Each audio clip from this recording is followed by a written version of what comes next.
The historical record shows that Joseph Smith did not implement or endorse any practices or policies which specifically prevented church members with Black African ancestry from fully participating in priesthood offices or temple worship. But in 1847, only 3 years after Joseph's death, attitudes and teachings of some church leaders began to shift away from full inclusion of blacks to partial exclusion. Until only 5 years later, in 1852, President Brigham Young first publicly articulated a priesthood restriction on blacks in the church. In today's episode of Church History Matters, we probe what exists in the historical record to learn what happened between 1847 and 1852 to precipitate this divergence in attitudes and teachings about blacks away from Joseph Smith's more inclusive teachings and practices. We'll then look at the context and content of Brigham Young's first public articulation of the priesthood restriction and attempt to answer one very important question. Was Brigham Young inspired by God to institute the priesthood ban? Or is this an example of an uninspired error? I'm Scott Woodward, and my co-host is Casey Griffiths. And today we dive into our third episode in this series dealing with race and priesthood. Now let's get into it.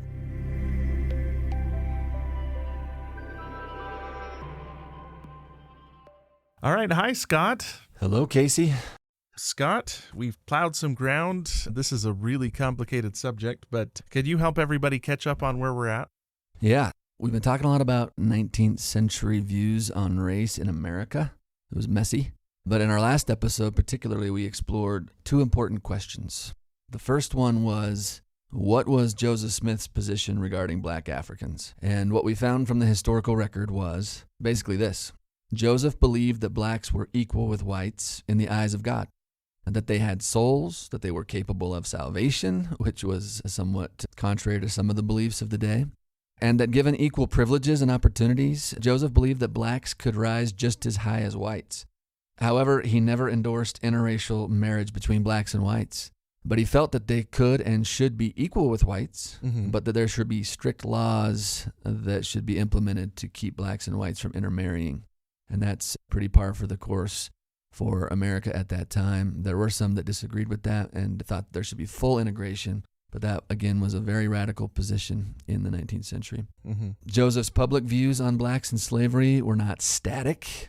We noted that in 1836, Joseph defended the slaveholding rights of Southern church members, right? This was against the accusations of radical abolitionism and calls from Northern church members to disfellowship Southern slaveholding members, and Joseph was trying to navigate that tension, and so that's when he made that statement in 1836. But then 8 years later, in his 1844 presidential campaign, we see Joseph advocating for the full emancipation of all slaves in this country and for granting them civil rights. So that's where his position was when he died. And then our second question that was related to this was, what policies, if any, did the church have regarding blacks during Joseph Smith's tenure as church president? We're going to find as the history moves on, this is actually going to become a very important question. And so we wanted to be really clear up front.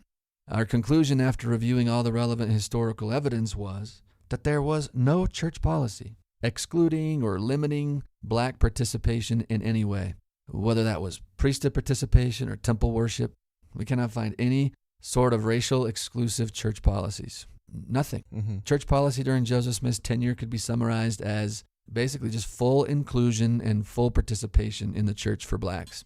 Yeah, and we've done a lot of work to explain what the atmosphere was in all this, where it's created, the environment Joseph Smith lived in, but it's actually uplifting to see, by the standards of the day, the church was really progressive under Joseph Smith when it came to race. They were inclusive, and that's something that you can feel good about in this whole discussion, was that in Joseph Smith's time, there wasn't a policy as far as we can see. And among our evidences for concluding that was we found at least 2 ordinations of black men to the priesthood. We got Elijah Abels in 1836. We got Q. Walker Lewis in 1842. We also read an 1840 First Presidency letter explicitly expressing that people of, quote, every color would be invited to come and worship God together in the Nauvoo Temple once it was built. So, there's no contemporary evidence of any restrictions whatsoever. And yeah, you almost hold your breath studying this history, right? You're like, I hope I hope this comes out okay. And it actually does come out quite well in Joseph Smith's day. In fact, you mentioned that we were perceived as quite progressive. That got us in a lot of trouble in Missouri, right? That was one of the chief reasons that got us kicked out of Missouri, because of the church's stance toward blacks. Mm-hmm. Missouri was a slave state at the time, and it led to problems, which did create some institutional memory for the church, and church leaders are going to be more guarded moving forward with how they publicly express their stances on blacks. So that's the review of what we talked about last time.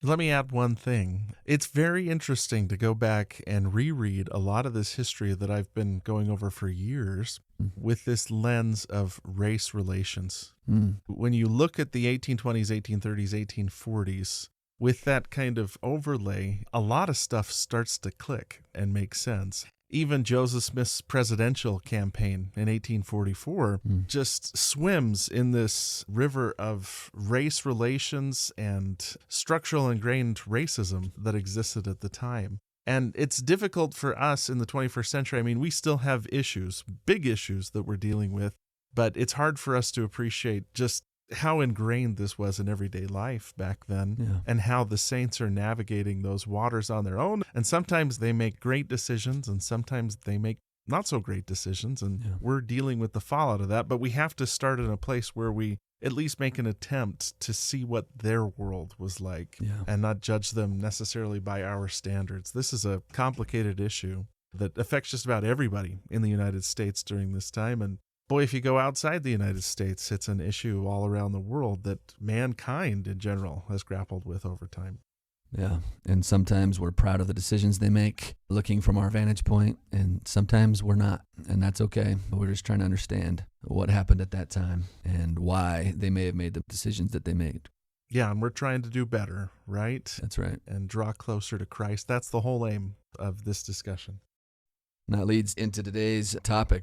Our burning question of today's episode is, okay, so what happens next? We know that there was eventually a racially exclusive policy in the church, which was overturned by a 1978 revelation of President Kimball. So if Joseph Smith never instituted any sort of racial priesthood or temple ban, how did that ban get put into place? That's what we want to talk about today. Yeah. And one disclaimer before we get into the discussion. We use the word policy today maybe differently than they would have in the 19th century. Mass media and the internet has made it so that when the church changes a policy, they do so very directly and very carefully. They issue a major letter that basically puts it out there, and then they put it in a handbook where you can look up the exact language. I want to emphasize, it wasn't that way in the 19th century. It wasn't nearly as cut and dry. The first equivalent to what we would call a church handbook doesn't really appear until 1877. And even then, it's more of a letter than a handbook.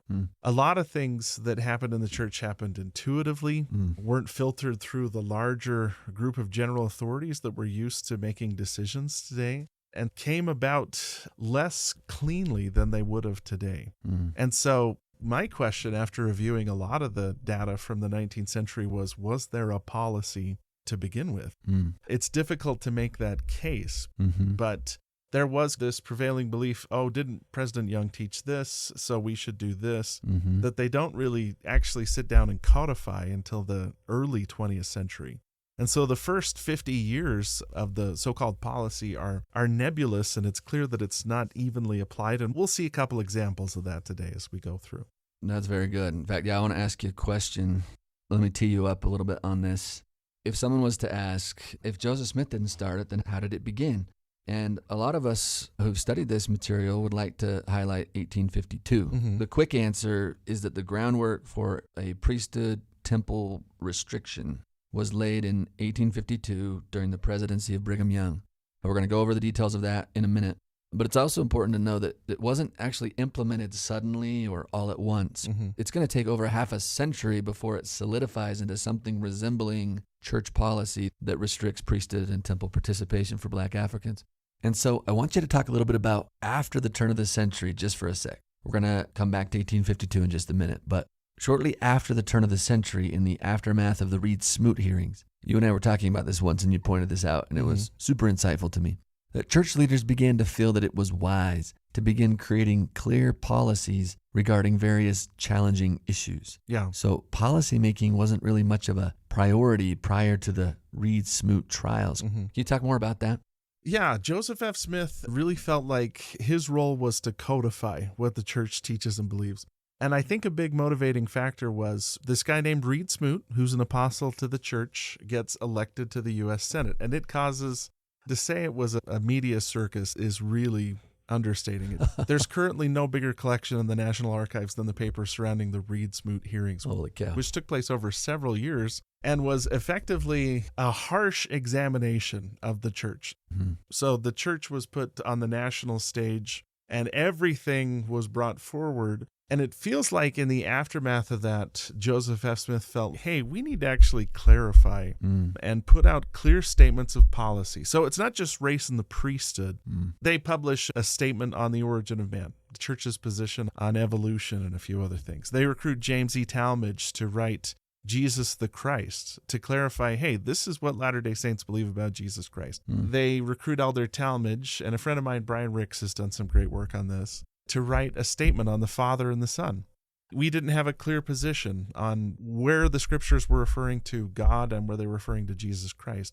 And part of this, too, was that President Smith sat down and tried to clarify what's the policy when it comes to race. Yeah. It's unfortunate that the policy was set in place at a time when segregation in the United States was at its peak. We're post-Reconstruction, post-Civil War. Right. So to say that there's a policy before Joseph F. Smith is really a little bit more specific than maybe we should be. The way we think of church policy today, which is very cut and dried, hey, what does it say in the handbook, is not how the church operated in the 19th century. And like we said, we want to make everything clear and say, hey, in 1852, this happened. That's when the policy was announced. But it wasn't a policy in the sense we'd call it a policy today. And it does take over a half century for different developments to happen. Yeah. And if it was a policy, then there's no consistent application of it. Right. Because there's tons of exceptions to it throughout the 19th century. And it doesn't seem like until the 20th century, they say, okay, this is what we're going to do. Yeah. And then it stays in place until President Kimball's revelation. Yeah, that's so helpful. So helpful. So when we talk about 1852, we're going to talk about the beginning of the groundwork being laid for what eventually becomes a restrictive policy toward Black Africans in the church. Yeah.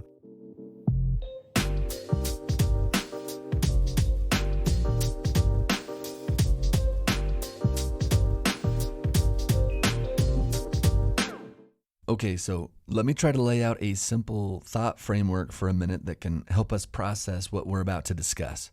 I want to say it like this. When you study church history carefully, what you find is that this history is a mixture of the human and the divine together. You're going to find both, right? And they're not always equal parts human and divine either. Like in the first decade of the establishment of the church, for example, there was a particularly generous outpouring of the divine with new scripture and angelically restored keys and revelations and power and gifts of the Spirit in abundance, right? These are all well documented and quite foundational to the project of the restoration. And sometimes we want to expect this to continue in an unbroken outpouring. But that's not the reality. What you find instead are what I call human lulls. These periods where church leaders are essentially just left to figure out how to lead with the keys conferred on them. And both they and the saints are sort of left to learn how to live out the truths that have already been revealed. And sometimes they do a great job at this, and other times they don't. And the Lord seems to be totally okay with that kind of wrestle and learning. And we see these kinds of human lulls in Scripture as well. Like sometimes decades and even centuries go by in Scripture without much by way of any obvious divine intervention. So I'm convinced that the Lord is often okay to just let church leaders and members figure things out and make mistakes along the way as they do so.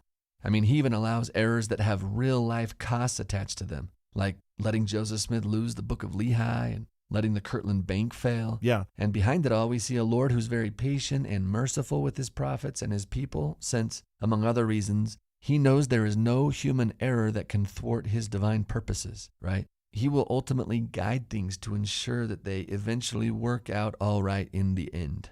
So this is just the general framework to keep in mind as we study church history, and this history we're dealing with here especially. expect to find a mixture of both the human and the divine, with, in this case, perhaps more parts human than divine, as church leaders and members wade through and are influenced by the muck and mess that is the racial swamp of the 19th and 20th centuries in the U.S. Mm-hmm. And let me just say one more thing, too. Mm-hmm. Nobody is surprised in the church when we say we believe that our leaders can make mistakes, right? But this history we're about to discuss will put that belief to the test. Yeah. Like, do we really believe the Lord in D&C 1 when he says that he calls weak and simple and error-prone and sinful servants to do his work? Mm-hmm. Well, we shall see. Because I can promise there will be times when we will not be impressed with some of the decisions that they make or the stances that they take on this issue. Yeah. And we might find ourselves frustrated with how long it takes the Lord to intervene to correct errors that are going to come from that human element in our leaders, over a century in this case. Yeah. But just remember that the Lord's default approach is to let such things play out and ultimately come to resolution over time, with valuable lessons for us to hopefully learn from it all. Mm-hmm. Okay, that's my soapbox. Yeah, and I would emphasize, you said church history is messy. Yeah. I'm going to add all history is messy. When we were going through these materials, we were studying the Old Testament, and come follow me. And boy, the Old Testament's messy. Yeah. You take an example like Rebecca and Isaac, where I've got to look at that and say, we don't have the whole record here, because you don't choose a priesthood heir based on the fact that you like venison.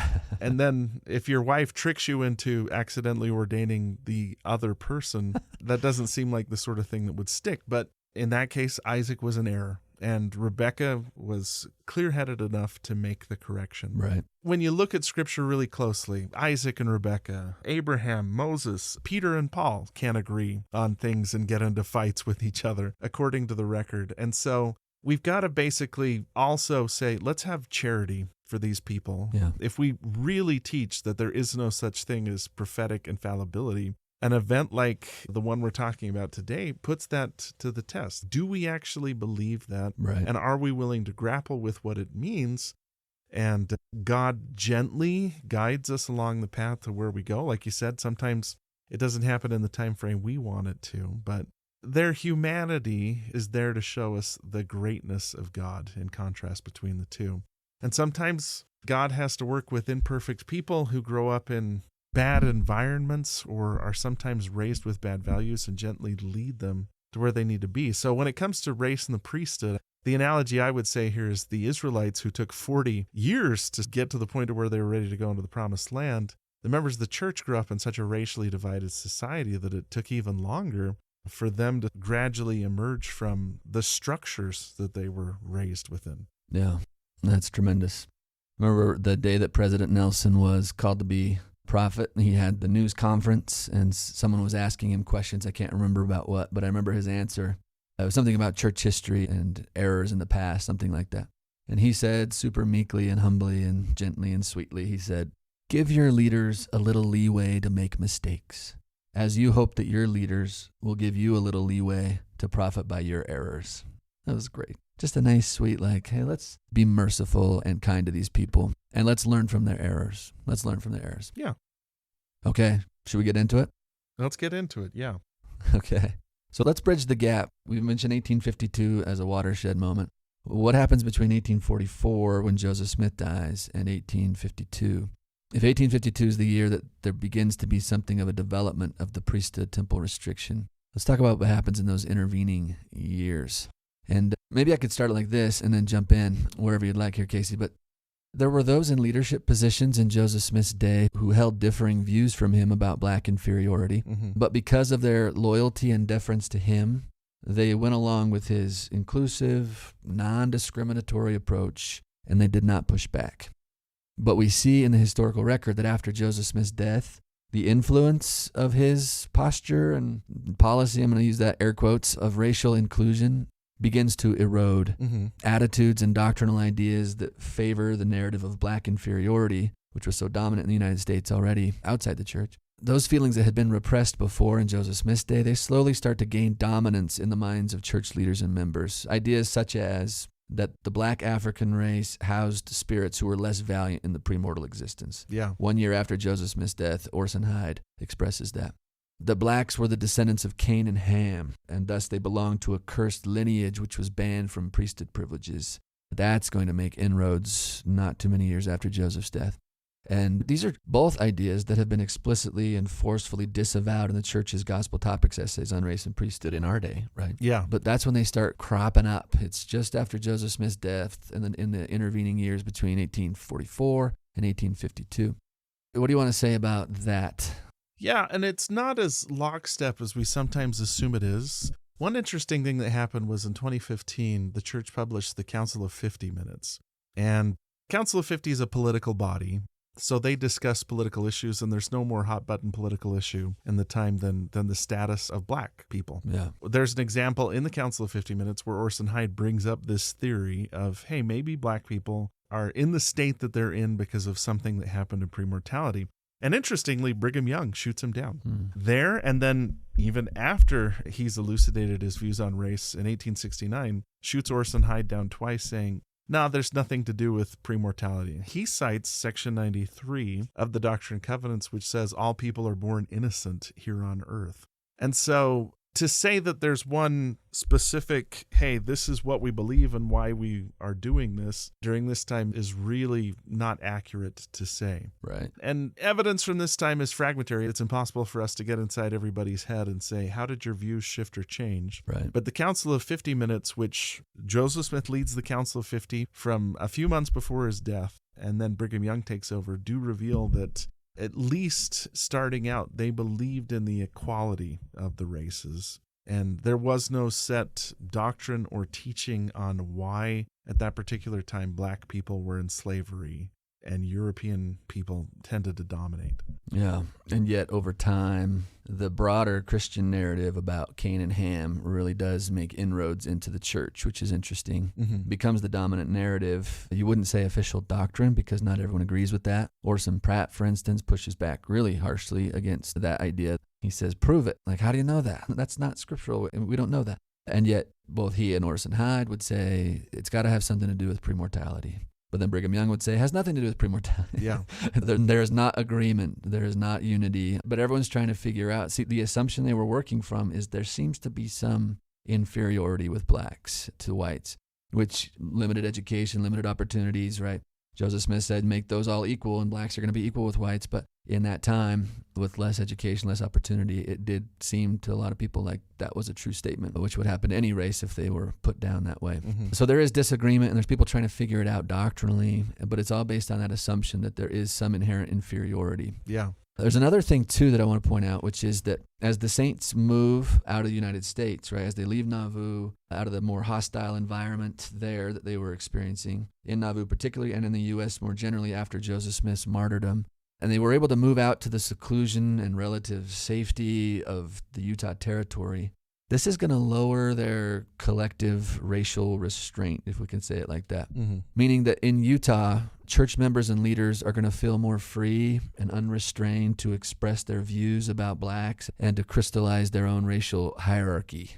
It's a challenging phrase even to say out loud, racial hierarchy, but that does happen. It is established in Utah. As LDS historian Russell Stevenson put it, he says that being aggressively targeted and attacked as a people in the U.S., quote, seemed to solidify the Mormons' racial identity.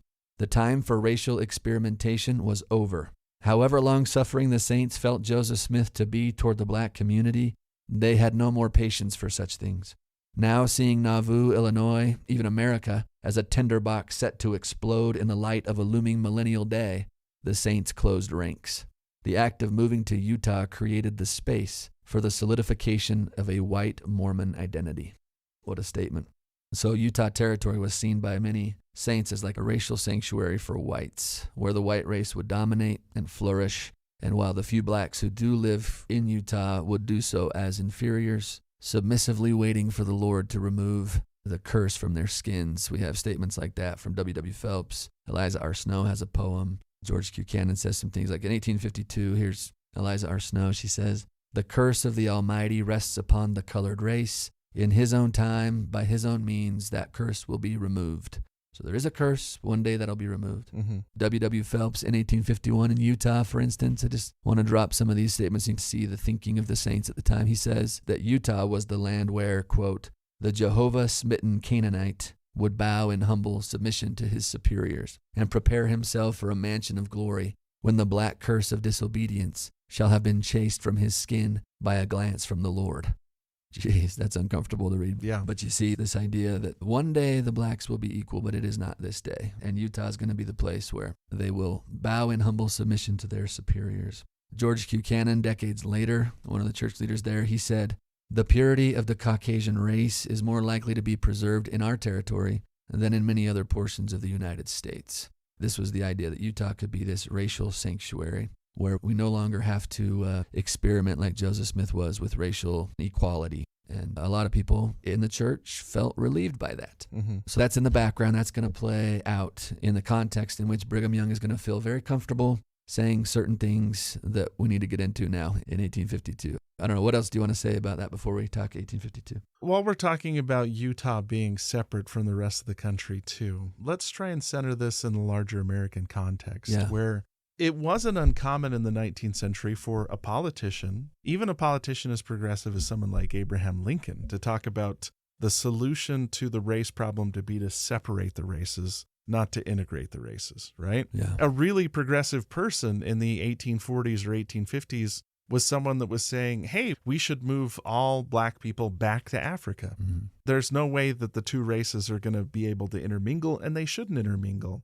And I've gone across sites where statements made by Abraham Lincoln are termed to be racist. And by today's standards, they sound racist. But the goal during this time wasn't necessarily to integrate the races. It was to keep the races pure. And a lot of people felt like the best way to do that was to separate them. Yeah. Like we mentioned, almost every state in the United States had a law on the books against interracial marriage. And this goes on until the 1960s. And in the early 20th century, it wasn't considered weird for Teddy Roosevelt to give a speech where he says, we must safeguard the purity of the Teutonic race. Yeah. If somebody's talking about a pure Germanic race today, that sets off all kinds of alarm bells in our heads because we've realized, hey, these are our fellow human beings. But the prevailing thought of not just the saints, but everybody in the 19th century was that the races should not intermingle. That if you were a really progressive person, you were basically saying they should be separate but equal. And there was only a tiny minority that felt like they could racially mix with each other. And so the saints, I'm sad to say, aren't outside the mainstream in saying some of these things. Yeah. And while putting them in Utah gave them spectator status to the ongoing racial strife that was happening in the rest of the United States, they're not outside the norm, I guess you'd say, among white Europeans in the 19th century to elucidate some of these views. So it's difficult for us because this is repugnant to us in the 21st century. Yeah. But if you travel back in time, we might be really surprised at the extent that they would say things that today set off alarm bells, like we have to preserve the white race or we have to maintain our racial purity, which we've seen the roads that can lead down and how dangerous it is. But it's not till the mid-20th century when we start to, as a society, learn those lessons. Yeah, that's tremendous context. Thanks, Casey.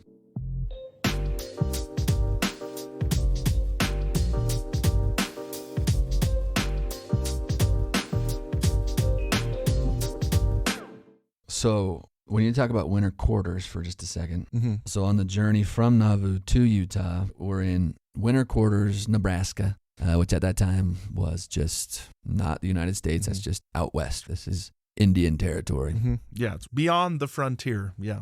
Yeah, and we set up a place called Winter Quarters where we prepare to go out the next spring and make the final run to Utah.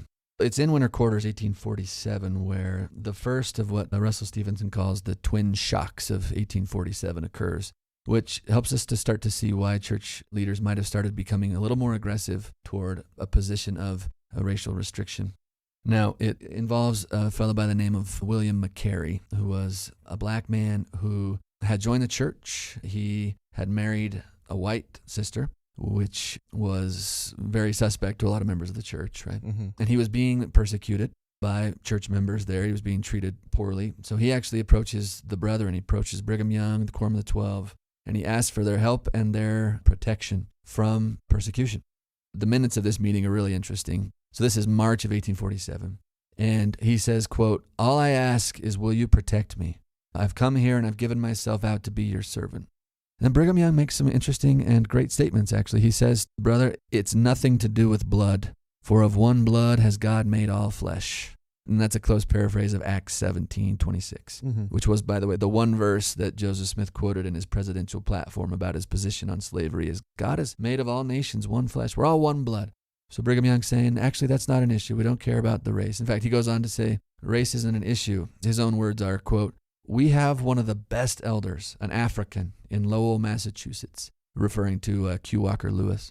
And a bit later in the conversation, McCary says, "Well, I want you to intercede for me. I'm not a priest or a leader of the people, but I'm just a common brother because I'm a little shade darker." To which Brigham Young replied, quote, "We don't care about the color." Then McCary looks at the other brother and says, "Do I hear that from all of you?" And they all say, "Aye." So this is great. As of March of 1847, we cannot yet detect anything remotely resembling priesthood restriction. Yeah. That would have been a great chance for Brigham Young to explain had there been one, right? His statements are all, no, one of our best elders is an African, Q. Walker Lewis in Massachusetts. We don't care about color. God has made of all humanity one flesh. We're all one blood. And so we see that Brigham Young is actually still in 1847 reflecting that inclusive spirit exhibited by Joseph Smith. Yeah. And so Mark 1847, a march, is a great moment here. But then it starts to transition just a month or two later. Anything you want to say about that? Just that this episode is incredibly complex, right? And it demonstrates that as late as 1847, there's no priesthood policy in the church. No. There's no thought about implementing anything like that. But William McCrary is also the catalyst, it appears. And we're doing some detective work here with incomplete sources. We don't have the whole picture. But you can deduce that from some of the things that happen surrounding William McCrary is where the first inklings of some sort of exclusion starts to take place in their mind. Because you got Brigham Young right there saying, nah, it doesn't have anything to do with race. Yeah. But then a few things happen after that cause him to be concerned. And it seems like from here to 1852 is where it starts to develop in his mind and where he's going to fully explain it in 1852. So go ahead and keep walking us down this path. Yeah, so the next month, April 1847, McCary starts doing weird stuff. Not only has he married a white woman, but he now starts to practice his own little version of plural marriage where he starts marrying a bunch of white women.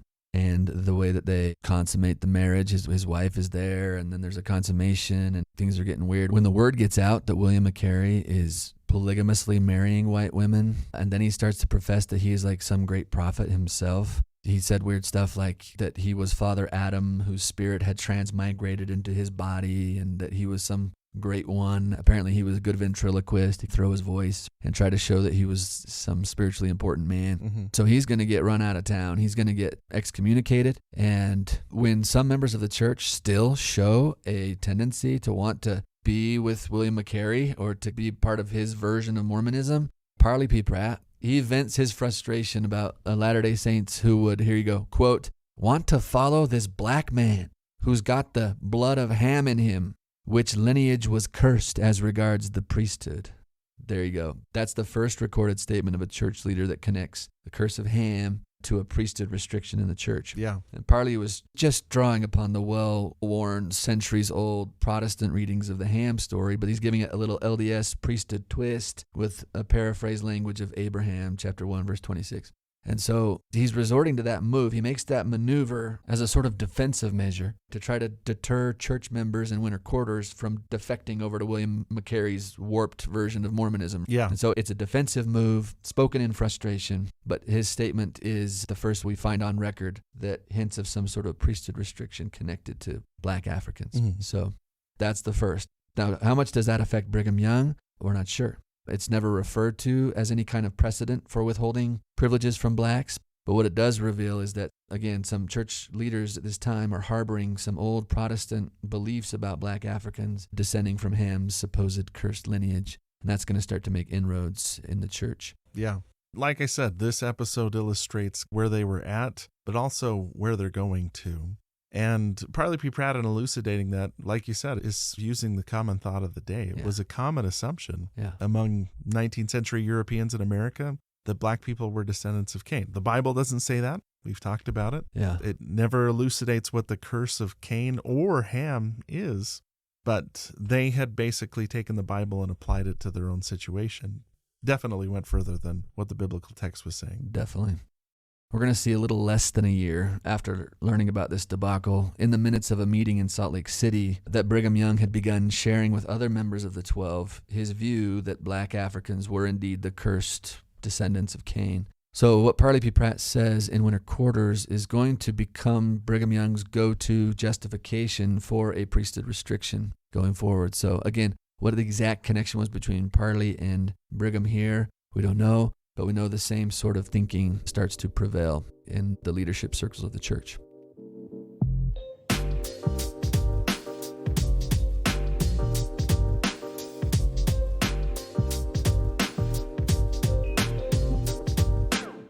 All right, now, the second of the twin shocks of 1847 actually deals with Q. Walker Lewis, that priesthood man who Brigham Young said was one of our best elders. Yeah. Q. Walker Lewis and his son Enoch Lewis live at that time in Massachusetts. And an elder named William Appleby was on assignment to visit Eastern church branches, and he visited the Massachusetts branch.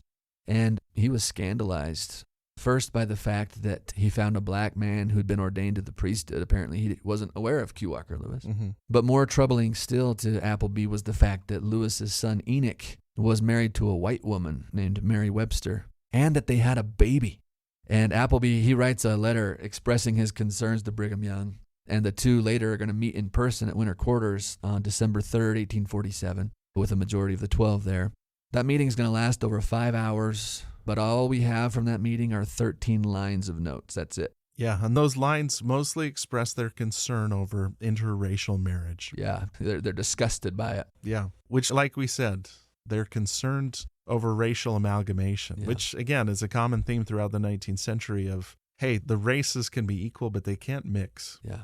Even a progressive person, for the most part, would say that.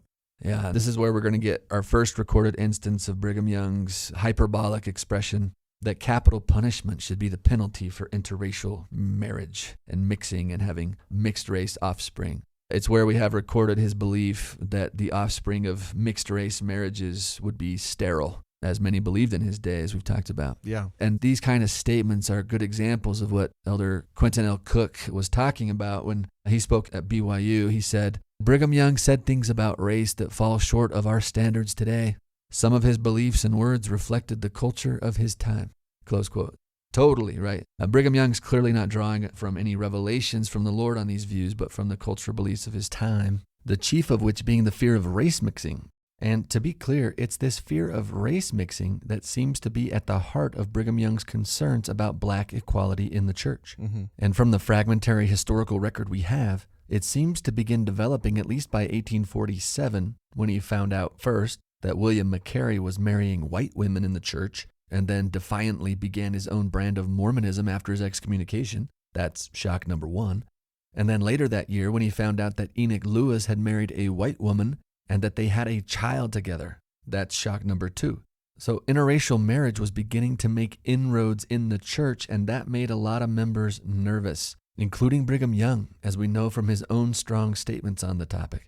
Where would it stop? Right? Yeah. So this fear of race mixing seems to account for what's ultimately underlying Brigham Young's reversal from 1847 when he said, we don't care about the color and one of our best elders is an African, to 1852 when he said essentially, we do care about the color and no Africans have a right to be an elder in this church. So anything else you want to say about that?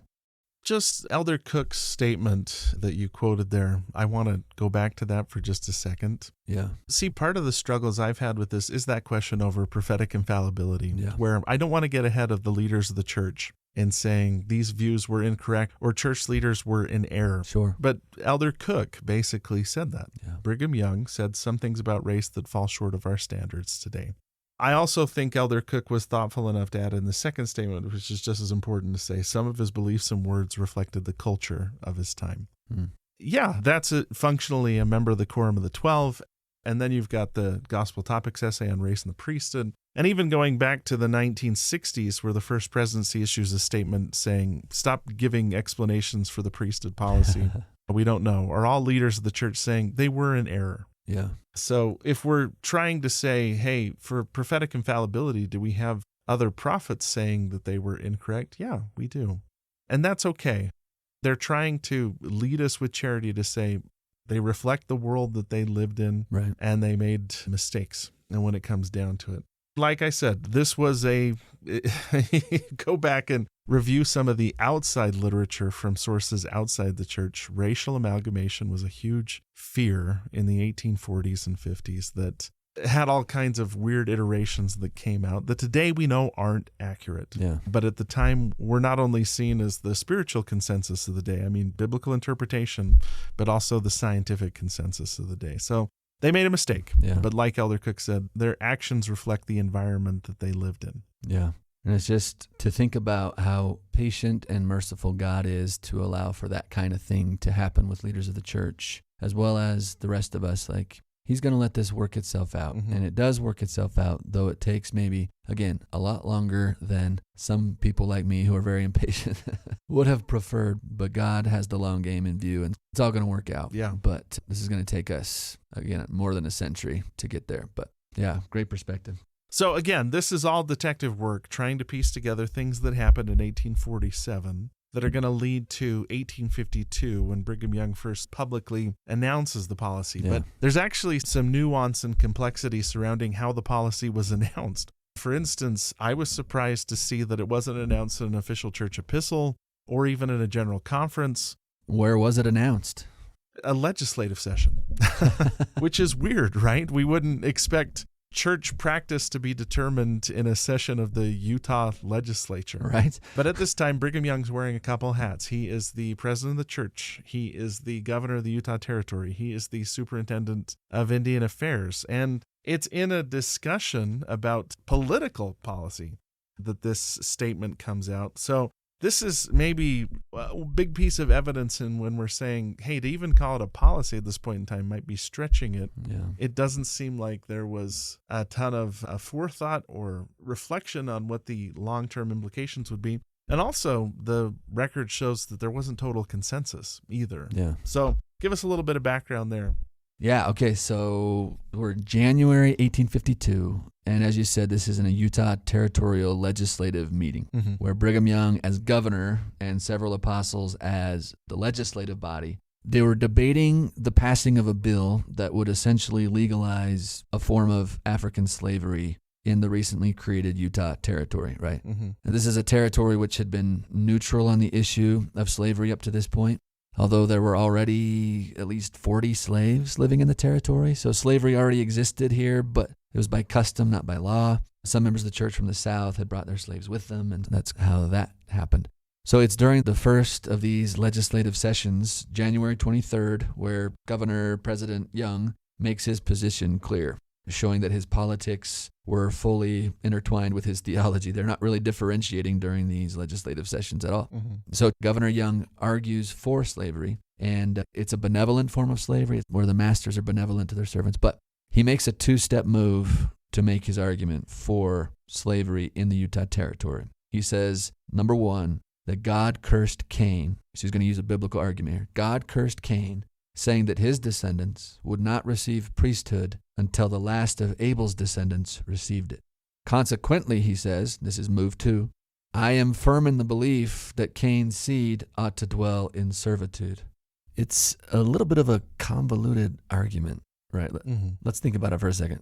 Because the Bible says that Cain is cursed, and then Brigham Young adds, as pertaining to the priesthood, consequently, I am firm that Cain's seed should dwell in servitude. It's a really interesting, thin argument that is also not scripturally awesome, as we've talked about the Cain argument. Yeah. It's built on the faulty assumptions, again, that one, black Africans are the descendants of Cain, that the curse of Cain had to do with restricting priesthood, number two, and that this curse was somehow passed down to all of Cain's descendants in the modern age. So it's quite problematic on many levels. And then, as you said, not all the legislative body agreed, right? Mm-hmm. Orson Pratt vehemently disagrees with Brigham Young. So a few days later, on January 27th, we have the minutes of that meeting, and Orson Pratt passionately expresses the fact that they, the apostles, have received no commandment from God to inflict any curse upon black Africans. He's arguing specifically about slavery, not a priesthood ban, but his arguments are applicable to both. Yeah. And then a week later, on February 4th, Orson gives another impassioned speech, to which the next day Brigham Young gives a response speech, where he doubles down on his curse of Cain reasoning, and he says that even if no prophet or apostle has ever declared blacks to be the children of Cain before, he says, I'll declare it. So you can tell that Orson Pratt was pushing back on that assumption, right? How do we even know? In fact, I have a quote from Orson here. It's not from the legislative meetings, but from 1856. So this would be 4 years later. He says, quote, "We have no proof that the Africans are the descendants of old Cain, who was cursed. And even if we had that evidence, we have not been ordered to inflict that curse upon that race," he says. Yeah. And so I imagine on February 4th, Orson Pratt saying something like that, because we get Brigham Young's response the next day saying, if there never was a prophet, I'm quoting directly now, if there never was a prophet or apostle of Jesus Christ spoken before, I tell you this people that are commonly called Negroes are the children of old Cain. I know they are, and I know they cannot bear rule in the priesthood, he says, for the curse on them was to remain upon them until the residue of the posterity of Michael and his wife received the blessings. This will be a common argument that he will make over the next few years. Yeah, and can I just point out that this would be really weird to a 21st century Latter-day Saint, right? Totally.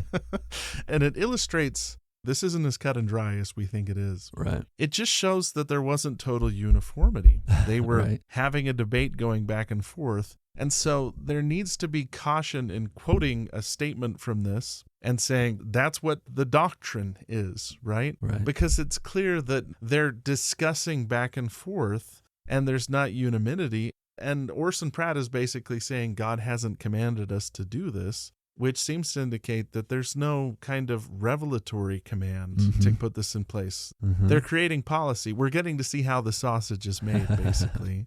And it's messy. And therefore, we need to be cautious when we take statements like the ones from this meeting and just say, that proves what the Latter-day Saints believed at the time. Right. There's complexity, there's views, there's back and forth on each one of these things. And to be honest with you, to me, it's kind of encouraging to see that Brigham Young wasn't absolutely 100%, this is my word and you're going to do it. He was allowing the discussion to go back and forth. He's rebutting, people are rebutting him. It's not a set in stone, this is the way it is because God told me it's this way kind of thing. Yeah, that's interesting. He never claims in this meeting or anywhere else, actually, that God inspired him to institute some sort of a priesthood restriction. And so I think we should be careful not to claim what Brigham Young himself did not claim. Yeah. He never says that. Yeah. He never says, this is the word of the Lord, this is what the Lord told me to do.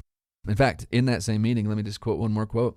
He says this in response to Orson Pratt, quote, I may vary in my views, interesting, I may vary in my views from others, and they may think that I'm foolish in the things that I have spoken, read Orson Pratt, and they might think that they know more than I do.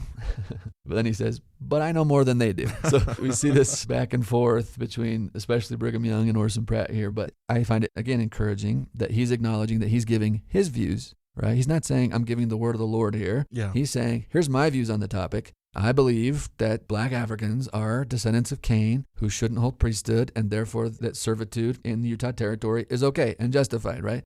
As much as we might disagree with everything about that statement, what's important to highlight is that he's saying, that's my view. And I know people disagree with my view, and that's okay. But I'm right and they're wrong, he says.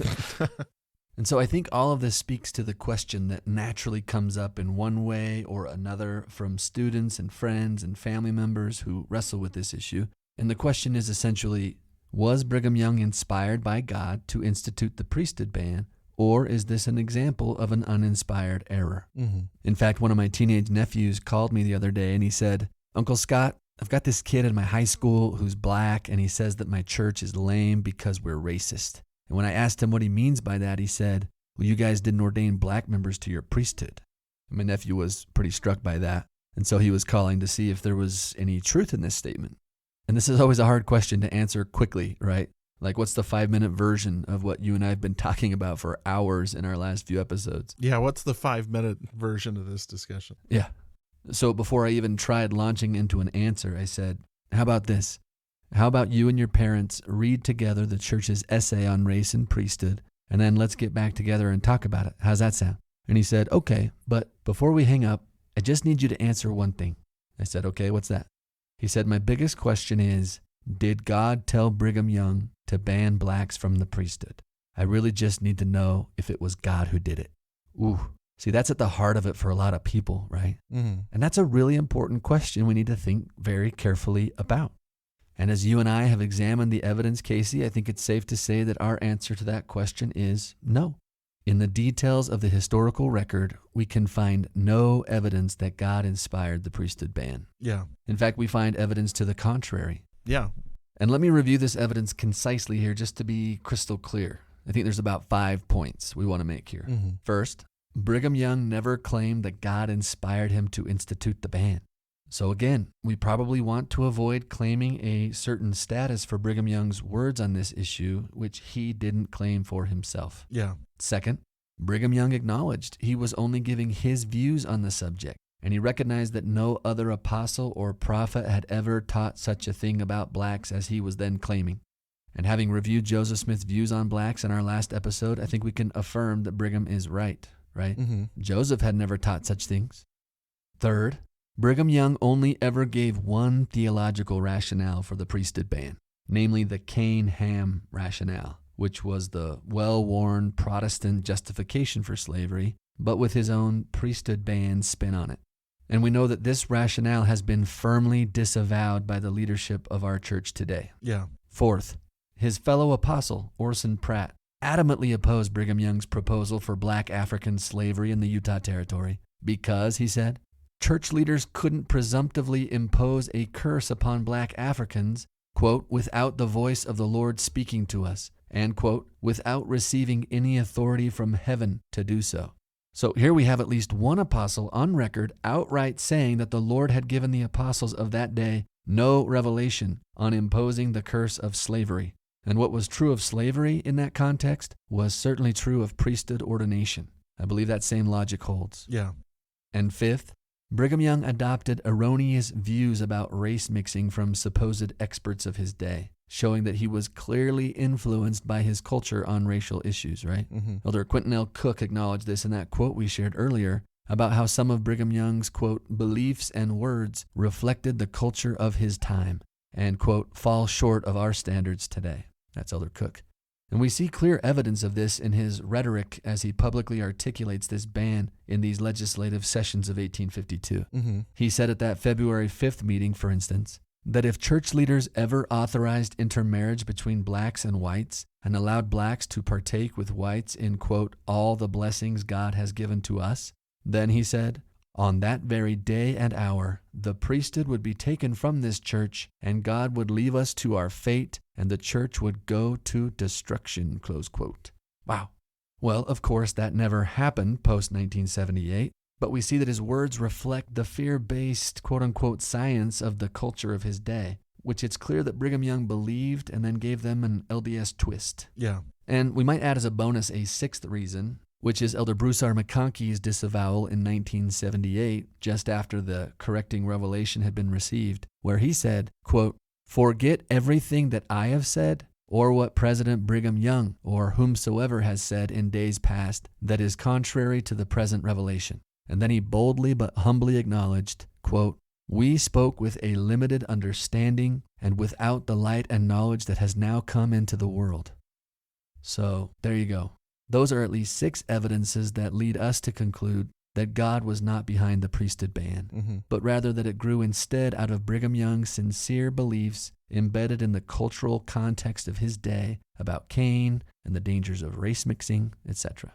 Yeah, and it's common for members of the church to sometimes make the assumption that God directs everything that happens in the church. Right. That's clearly not the case in the ancient or the modern church, that God gives directives and guidance, but then the leaders of the church are often left to fill in the blanks.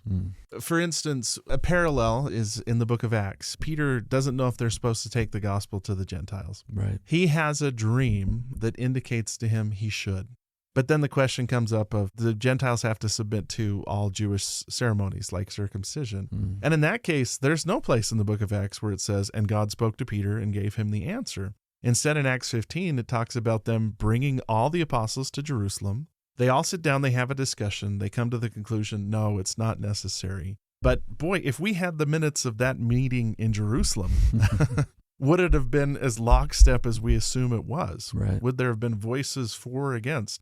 Paul hints that he and Peter still have arguments about it later on, years later, Totally. and that it's not all set in stone. And there's also places in the scriptures where an apostle or a prophet will just flat out say, I don't have a revelation concerning this. I can think of one instance in the writings of Paul where he essentially says, I don't have any revelation on this, but here's what I think. 1 Corinthians 7, right? 1 Corinthians 7, that's exactly right. Yeah. Where he says, I don't have any revelation from God, but here's what I think. Right. And that happens a lot, actually, where the Lord, for whatever reason, chooses to speak or not speak on specific subjects, but most of the time allows prophets and apostles to make their way forward and then tries to gently correct them. And again, they're creatures of the environment that they live in. I had a kid in one of my classes say, was Brigham Young racist? I said, by our standards today, these things are very racially insensitive. Right. Was it racially insensitive when John asked Jesus to call down fire from heaven and kill a village full of Samaritans? Yeah. Samaritans were half-breeds. That was a very racist statement, right? So Totally. imperfect people are all God ever had to work with, and we've got to recognize that Brigham Young isn't claiming to receive a revelation here. He's saying, based on my view, this is what I think is best. Yeah. And the leaders of the church subsequently have disavowed the line of reasoning he used. Right. But that's part of the complexity in understanding how prophets and apostles work with God. Yeah, and errors are to be expected, right? If God's calling fallible humans to be his servants, then you can almost count on some fumbles along the way, right? Yeah. In fact, Brigham Young himself affirmed this only 6 years later when he said, quote, "Can a prophet or an apostle be mistaken? Do not ask me any such question," he said, "for I will acknowledge that all the time. But," now listen to this, "but I do not acknowledge that I designedly lead this people astray one hair's breadth from the truth, and I do not knowingly do a wrong, though I may commit many wrongs." So did Brigham Young ever intentionally try to mess things up?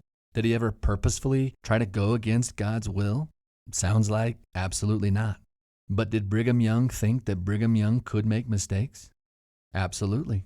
And articulating this priesthood ban by pulling in these cultural threads of the curse of Cain doctrine and this fear of race mixing is just a really clear example of that in action. Yeah.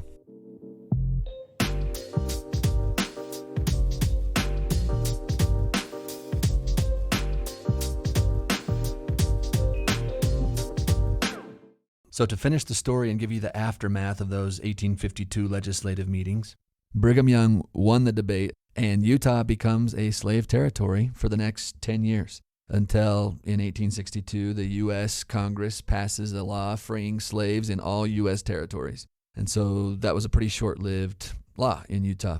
However, while slavery in Utah only lasts 10 years, the discriminatory theology articulated in those 1852 debates eventually becomes so entrenched in the church that it's going to take a revelation from God to overturn it 126 years later. And so the question we want to talk about next time is, why does it take so long for this to be corrected? Why does it remain in place for another 100 years after Brigham Young's presidency? Why doesn't one of his successors just correct that mistake earlier? So that's a complex question. It's an important question, and we want to get into it next time. Yeah. And let me just end by saying this. I still think Brigham Young's a prophet. Totally. And I still think all the people that led the church back then were inspired. I don't have to agree with everything that they said to believe that they're inspired. And I can still feel love for them in spite of the weaknesses that they have. In fact, I'm grateful that they had the courage to address these issues and talk about them, even if they may have ended up in an incorrect place. And it's okay. Like I said, this is, like we brought up at the first of the episode, a real test of, do we really believe in infallibility or not? We've never claimed prophets are perfect. Right. The scriptures clearly don't depict them as perfect, but we do believe in an overall providence that where God is leading us out of the kind of bad environments and misguided beliefs that we have to a better place. But it takes a long time to do that, and a bigger time frame than maybe we can see as mortals here on earth. Yeah, I am with you, Casey Griffiths. I firmly believe that Brigham Young was a true prophet of God and the rightful successor to Joseph Smith. I believe he held the keys of the kingdom. He was a true apostle of the Lord Jesus Christ. And at the same time, I also firmly believe that Brigham Young made an uninspired mistake in excluding blacks from the priesthood, which had repercussions for over 100 years. and affected a lot of lives. Mm-hmm. And I hold both of these beliefs together at the same time. And I guess that would be my hope, that we could hold both of these truths together in tension at the same time. That prophets of God are fallible, and that God works through them in spite of their flaws to bring about his marvelous work. Yeah. And this is all couched in the understanding the Lord began the Doctrine and Covenants with in Doctrine and Covenants 1, right, where he calls his servants weak and simple and error-prone and sinful, and yet says that through them he's going to prepare the world for the second coming. And then you just skip section 2 over to section 3, and you've got your first very clear example of a weak and simple and error-prone prophet who sinned in caving to peer pressure from Martin Harris to get the 116 pages, the book of Lehi, lost, right? Like, that's a big gaffe. Yeah. That was a huge error. That was a mistake that Joseph Smith made, right? Yeah. But remember what the Lord said at the very beginning of his revelation to Joseph Smith about this. Doctrine and Covenants 3, verse 1, he said, "The works and the designs and the purposes of God cannot be frustrated, neither can they come to naught." So Joseph Smith cannot frustrate the purposes of God. He cannot cause them to come to naught. The same is true of Brigham Young or anyone else. Yeah. The designs and purposes of God cannot be frustrated by humans. They can make errors. Those errors can have real-world consequences in the lives of real people. But ultimately, those will not frustrate the purposes of God. And I believe that's absolutely true, both of Joseph Smith and the loss of the 116 pages, and of Brigham Young and the problematic theology he introduced in 1852 at those legislative meetings. Both of those have real-world consequences, but neither of them can ultimately frustrate the designs and purposes of God. The Lord will intervene and ultimately will set this right, but it's just going to take some time. Yeah. And so next time we'll dive into the timeline of all this. Thank you for listening to this episode of Church History Matters. Join us next time as we dig into the details of how and when this racial restriction gradually became fully entrenched policy in the church through the perpetuation of 2 major false doctrines and some false memories. Today's episode was produced by Scott Woodward and edited by Nick Galletti and Scott Woodward, with show notes and transcript by Gabe Davis. Church History Matters is a podcast of Scripture Central, a nonprofit which exists to help build enduring faith in Jesus Christ by making Latter-day Saints scripture and church history accessible, comprehensible, and defensible to people everywhere. For more resources to enhance your gospel study, go to scripturecentral.org, where everything is available for free because of the generous donations of people like you. Thank you so much for being a part of this with us.